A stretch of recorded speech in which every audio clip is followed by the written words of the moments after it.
Artificial intelligence అనేది వైద్య శాస్త్రంలో చాలా అద్భుతమైన ప్రగతికి పనికొస్తోంది. భవిష్యత్తులో రాబోయే జబ్బులు కూడా ముందుగానే కనిపెడుతోందని ఇప్పటికే చెప్తున్నారు డాక్టర్లు.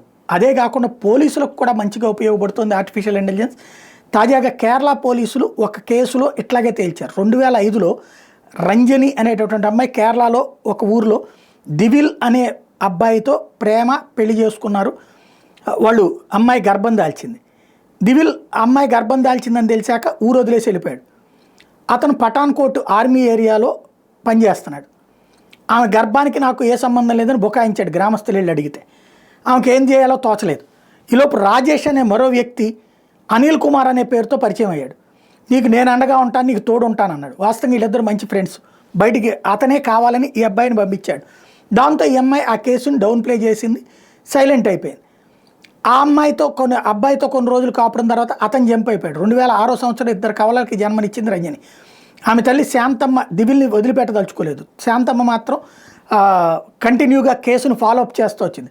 మహిళా కమిషన్ కూడా ఆశ్రయించింది. ఎందుకంటే రంజని సైలెంట్ అయిపోయింది, ఇక ఉన్నాడులే అని. ఆ తర్వాత వాళ్ళ తల్లి కంప్లైంట్ పెడితే కమిషన్ DNA టెస్టులకు ఆదేశించింది. దివిల్ తండ్రా కాదా అని తేల్చాలని. రంజనికి కానీ తల్లి శాంతమ్మకి కానీ తెలియని విషయం ఏంటంటే ఆ దివిల్ కొత్తగా పరిచయమైన రాజేష్ ఇద్దరు ఆర్మీలో కలిసి పనిచేసేవాడు, స్నేహితులే.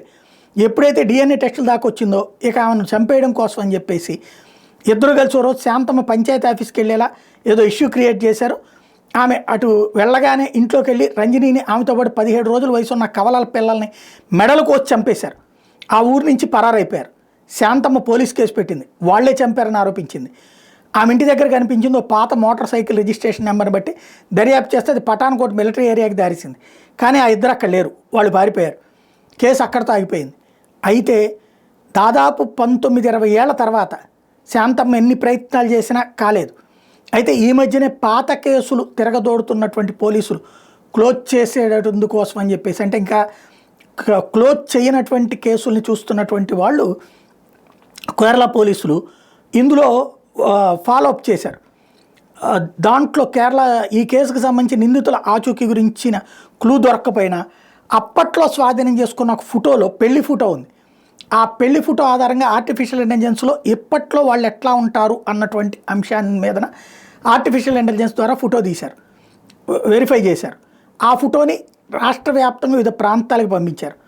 దాంతో ఈ ఇద్దరు విష్ణు, ప్రవీణ్ అనే పేర్లతో ఇంటీరియర్ డిజైనర్లుగా వేరే చోట్ల బతుకుతున్నారన్నటువంటి విషయం బయటపడింది. ఇప్పుడు వాళ్ళందరూ కూడా AI క్రియేట్ చేసిన కొత్త రూపాలతో వీళ్ళిద్దరూ దొరికారు. ఎక్కడ అంటే పాండిచ్చేరి దొరికారు. అంటే కేరళలో అమ్మాయిని మోసం చేసి ఆ తర్వాత హత్య చేసి సైలెంట్గా వెళ్ళిపోయి పాండిచ్చేరిలో ఉన్నారు. ఈ ఇద్దరిని ఇప్పుడు పట్టుకున్నారు.